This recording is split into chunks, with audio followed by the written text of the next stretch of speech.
Isang award-winning actress, magbabalik na raw bilang isang kapamilya.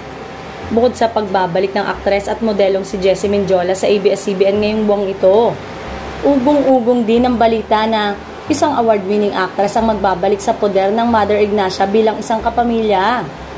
Ayon sa ilang ulat sa X na dating Twitter, ay matagal-tagal na rin umanong nananahimik ang nasabing bituin na meron daw Best Actress Award. Maraming pangalan ang nasulat sa mga comment at reply ng mga netizen. Sa ngayon, wala pang kumpirmasyon o teaser ang Kapamilya Network tungkol sa di umano'y aktres na muling magkakatrabaho sa kanyang naging tahanan ng mahaba-habang panahon.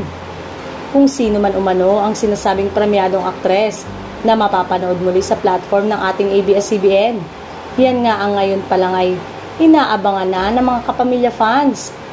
Marami ang nanghula na ang pangalan pero payo ng netizen sa mga nanghula, hintayin na lang na pumirma ng kontrata sa ABS-CBN ang nabablind item at doon malalaman kung tama sila.